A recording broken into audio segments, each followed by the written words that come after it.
If I told you that the composer of Romeo and Juliet, Swan Lake, 1812 Overture, The Nutcracker, if I told you that that composer was so cocky and full of himself because of the greatness of his music, you would believe me, but boy, would you be wrong. Because Tchaikovsky, born in Russia in 1840 and died in 1893, he was anything but full of himself. He was full of self-loathing. He did not appreciate his gift and what all he did for music. He was a very sensitive child. His governess called him or referred to him as her porcelain child. He just would write. He did study music. He went to St. Petersburg Conservatory, studied music, and did well. Did well during his lifetime. People loved him. He rose to fame because his music is that incredible.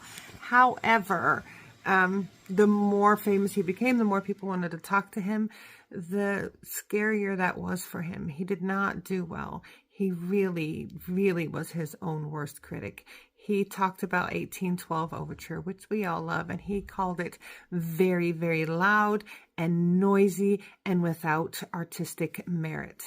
That is so sad. I feel strongly that he put everything he had into his music, and it was himself that he had problems with and not his music. There's a lot about him being homosexual, and being homosexual back then was really difficult, and I think it was just a self-struggle that he just could not be okay with, and that ended up just perhaps costing him his life. He also had just some weird eccentricities.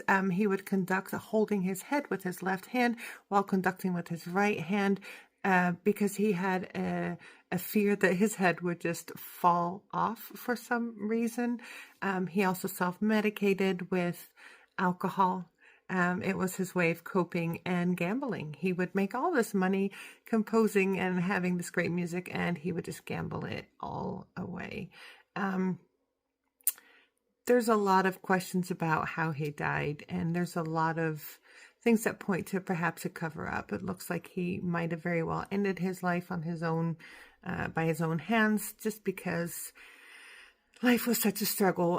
Looking back, people now believe he might have even struggled from bipolar. His creative parts were so brilliant and so much, but his downs were just so hard.